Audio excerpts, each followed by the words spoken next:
Hey everybody, welcome to the part one of the custom Heritage Rough Rider build.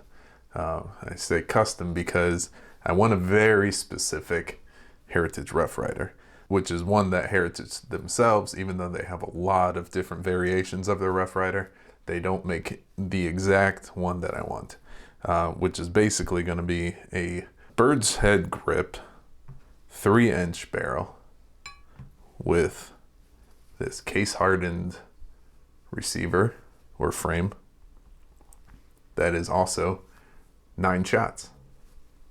So this, like I said, is part one. We're just simply going to be doing barrel removal in part one.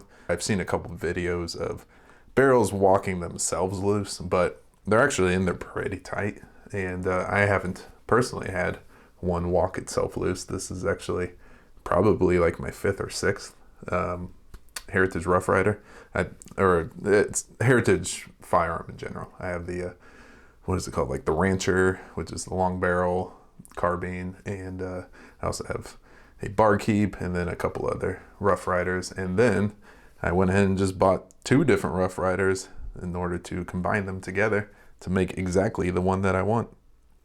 So just a few tools that you're going to need for barrel removal is going to be a heat source. We're going to use the butane torch and some red thread locker, because once we put the right barrel onto the frame that I want, I'm going to have to lock it in there with thread locker, red thread locker I should say, and that's actually what they use to secure the barrel into the frame.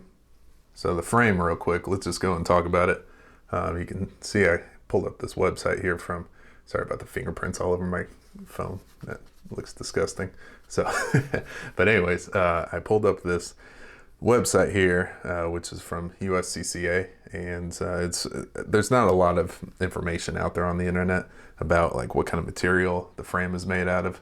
However, they say it's black satin Zamac metal, but the barrel and cylinder are blued 1215 steel. So the barrel is actually what we're going to be focusing the heat on. You don't really want to put too much heat on the Zamac itself, but it can definitely take a lot of heat. But just to show y'all, this is what Google says about Zamac, which has a melting point of about 727 degrees Fahrenheit. So it's basically a zinc alloy that's used in die casting. It's made of zinc, aluminum, magnesium, and copper. Used to make jewelry and all sorts of stuff. But basically, it's a soft metal, so it can't take that much heat. However, the barrel itself, which will be getting most of the direct heat, should be just fine. As a matter of fact, I'll show y'all real quick. I already removed this barrel, and it looks great. There's really no damage. There's a couple little nicks here, and that was actually from the factory. That was not me. But you can just see that it looks great. I mean, I didn't like discolor it. I didn't really mess it up in any way. So this right here is a 3/16 punch and a 5/32 punch. And I'll get to why you need those punches here in a second. But I think that's everything for now. Like I said, we're going to get to part 2, which will actually be the 6 to 9 shot conversion. And then I might do a part 3. I mean, I'll probably do a part 3. I'm going to have to do a part 3, which will be shooting my new custom Heritage Rough Rider, just to show you all that it works, that everything's fine. But I just wanted to do a quick video on barrel removal. Well, it's kind of a mouthful. Just to have a nice simple video for anybody that's trying to remove a barrel, or even to put a barrel back on that might have walked itself loose. So let's get right over to the vise and get right to work. All right, so sorry about the mess over here, but obviously I kind of forgot that you will need a vise. At least these are the tools that I use. You might find a better way, but basically I use a vise right here with these protective thingies. I don't really know what they're called, vise grip things. So what we're gonna do is, since you can't really get a good hold on this, to turn it, and especially while it's heating up, we're gonna stick it in the vise, and we're actually gonna use the front sight right here as sort of leverage for when we're turning it. By the way, this table is a little wobbly. However, the vise is very securely locked down, so should be fine. I already removed the one barrel, like I said, this way. So yeah, anyways, just go ahead and lock the tip of your barrel down into the vise. The really cool thing about these protective things is that they have a little section that's really nice for the barrel to fit into, so it holds it really nice and secure, and doesn't crush it when you put down a bunch of force, because that's actually what we're gonna do here. I'm gonna really lock this thing down, probably something like that right there. And holy cow, all I did was turn it. Okay, let's just pretend that didn't happen. I can't believe how easy it was. That's probably one that would have locked, or that would have walked out on me if I just started shooting it. I've actually never had that happen before with a Heritage firearm, and like I said, I've actually had like a half dozen of them.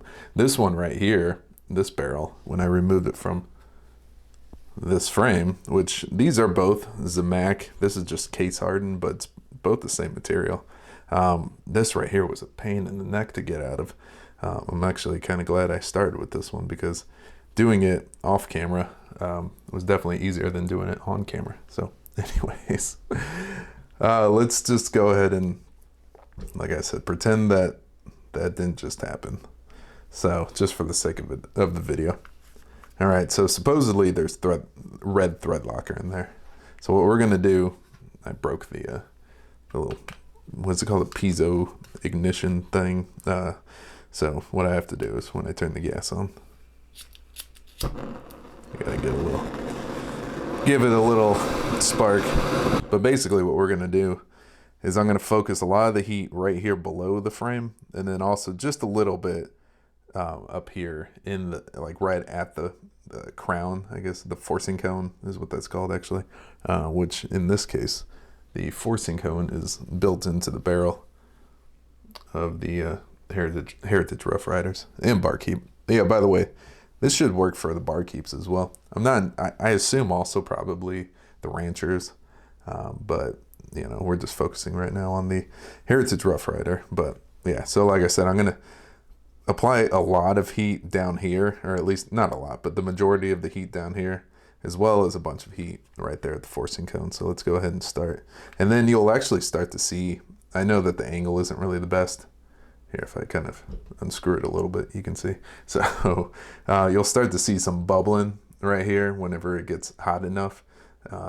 You're basically melting away all of the red thread locker, and that's what's going to be bubbling up right there. So I would also recommend, you know, having gloves on as well as a mask, because heating this stuff up definitely creates some toxic fumes.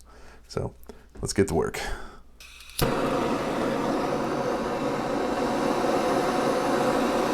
And you don't want to hold the heat on one spot for too long, obviously. You can already see the steel is starting to sweat a little bit. But once you get it going pretty hot, go ahead and hit the forcing cone. And again, don't hold the heat on too long, or really even that close for too long. I'm just starting to see if it will start to bubble.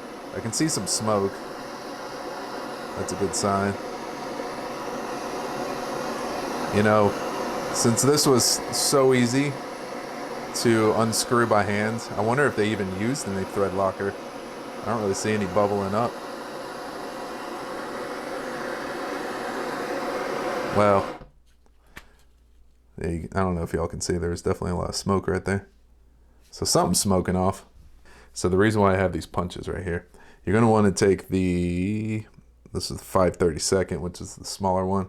You're going to want to stick it into the, I believe this is the trigger pin hole, and one side's bigger than the other, so you want to go from the left side of the frame into the right like that. And then this right here, the 3/16 punch right here, you go ahead and stick in from the right side of the frame into the left. And then essentially what you're going to do is you're going to use this as leverage. And I know you're thinking that you could probably mar up the screw holes or something like that, but I didn't do that at all. Here you go. You can see on the other frame where I took the barrel out of that there's really no damage at all to these holes. So just take your time and be kind of careful. But essentially what you're going to want to do is just turn it like that. And I can't believe how easy that was. That's unfortunate. But it will just thread right off. So it's unfortunate that I didn't get to see, that you didn't get to see my struggle. At least when I was doing that first Rough Rider. This one was the simplest one I've ever had to do. So we're just going to go ahead and let this cool down, and I'll be right back. Okay, so like I was saying, when I had to remove the barrel from this frame right here, that was a pain in the neck, and it had tons of red Loctite that I have since sort of cleaned off the threads, so it's not on there anymore. But something tells me that the other one that I just did probably didn't have any red Loctite, and we'll go ahead and take a look at that right now. So hopefully it's not still too hot. All right.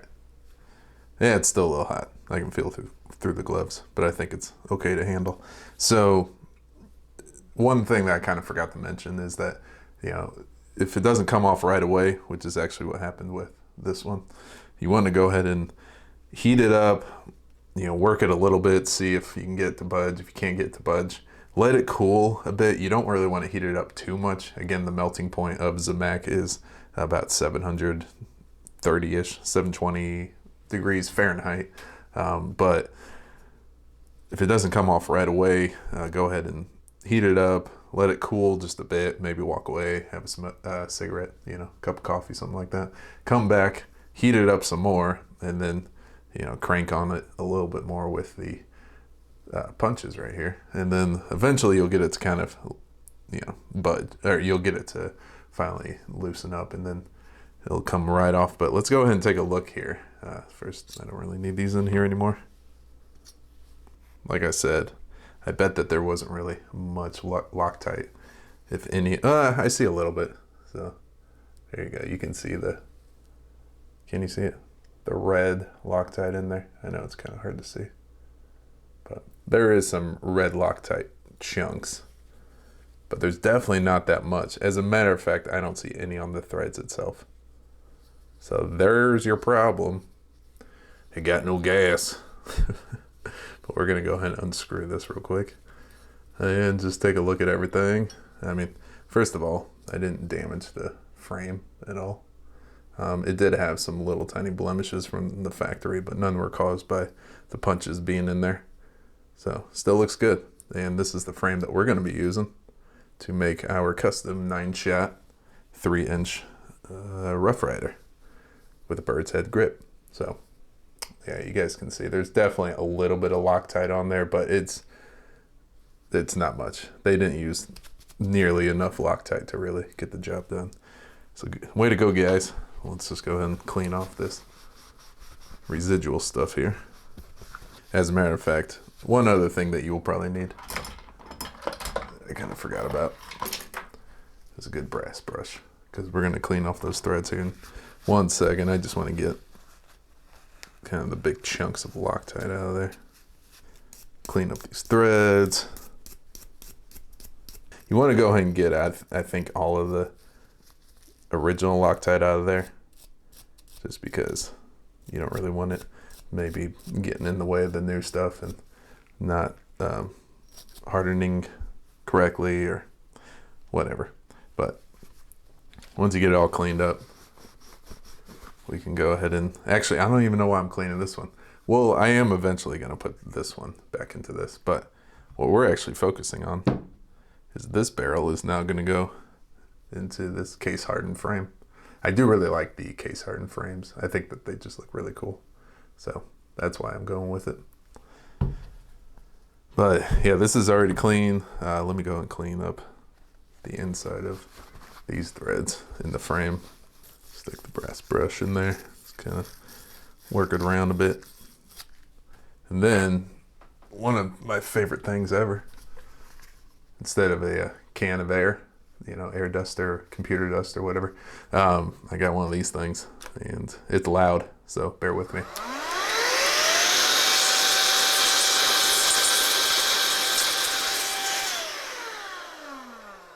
But yeah, just go ahead and blow out the threads. Make sure that there's none of that Loctite left in there. That actually looks pretty good in there. Nice and shiny.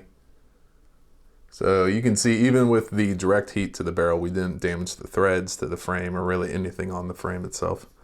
Again, I didn't really use as much heat on this one as I did on this one, but even this one right here is, those threads still look very good. I haven't actually cleaned this one up yet, like I just did to this, so it looks a little dirtier there, but all right, let's go ahead, and I just want to thread this in without putting Loctite on and just kind of see where the front sight index is. We're going to use the thread lock, the red thread locker, to make sure that the front sight post is directly in line with the rear sight trough here. There I got a piece of my glove caught on the frame there. All right. So I'm guessing it's okay. So it's going to be nice and tight. Actually, I don't really know if I'm going to have to back it out. Shoot. I wonder how that's going to happen. We're actually going to end up with the tiniest little gap. I don't know if y'all can see. But I think if I put some red thread locker on there, we're going to have that sight not budge at all. You can kind of see. I'm trying to show y'all with the, through the viewfinder of the camera, that's pretty much how we're going to look. So, wish me luck. Let's go ahead and see here. Trying to think. I know that, like, for head spacing purposes, you probably don't want to back this out too much. Let me just go ahead and take a look at if I stuck a cylinder in here. You're going to have a bit of a gap. I don't think that's going to be too problematic, though, because this is just a 22 revolver. But let's go ahead and give it a try. Head spacing wise, I mean, if you take a look at like other revolvers, I've seen other revolvers where there is quite a bit of a gap, in between the forcing cone and the cylinder itself, and it still seems to be fine. So I think we'll be okay. Let's just go ahead and give it a try and see what happens. So we go and back this out here. And we're going to just go ahead and throw some red Loctite on that, on the threads. Shake this stuff up. If you heard some rustling around in the background, that was just my dog. It wasn't me shaking up the thread locker. All right. What I usually like to do is kind of get a little bit of a, yeah, that looks pretty good. Sometimes you can get some crusty stuff on the top there, so I just want to make sure that it's ready to go. We're going to go ahead and throw it directly on the threads, unlike what Heritage did, which was, they put it like basically at the shoulder of the barrel there. And we don't need like tons, but I try and make sure I get both sides there. And then let's go ahead and just screw it all in. As I screw it in too, I usually like to screw it like a quarter turn, back it out. Or I'd say half turn, back it out like a quarter turn. Do another full turn, back it out. And that way you just really evenly spread all of that thread locker. All that red, gooey goodness. Make sure it's nicely, evenly spread in those threads. And right about there, I believe. Yeah. So we're going to back that out. I'm going to go ahead and line up the sight best that I can. I think that looks pretty good. Go ahead and line it up best you can. And just go ahead and let it dry. That's going to be about a 24-hour cure. So we're going to let it just sit there. Actually, what I'm going to do is I'm just going to go ahead and stick this back in the vise. And I'm going to point it up this way. So we'll go ahead and let this dry 24 hours and come back the next day and just see how it is, see if the barrel's, you know, staying tight in there and everything. Hopefully with that red thread locker, it should just go ahead and lock it right in there, even if it's kind of backed out just a little bit. So I guess we'll see. So I'll see y'all tomorrow, but due to the magic of video editing, should be right now. Oh no, she's so swishy in her satin and tat, and my wooden bibbity bobbity hat. I thought I could do better than. All right, we're back. So here we go. This is 24 hours later, and that barrel is nice and tight. It's not going anywhere, unless of course we apply heat and take it off again. So that's locked in there real nicely, and we still maintain a good sight. Let's see if I can get that come up on camera. I don't know. But it works. So there you go. That's how you remove a barrel and then reinstall it on another frame if you'd like. So thanks for watching part one.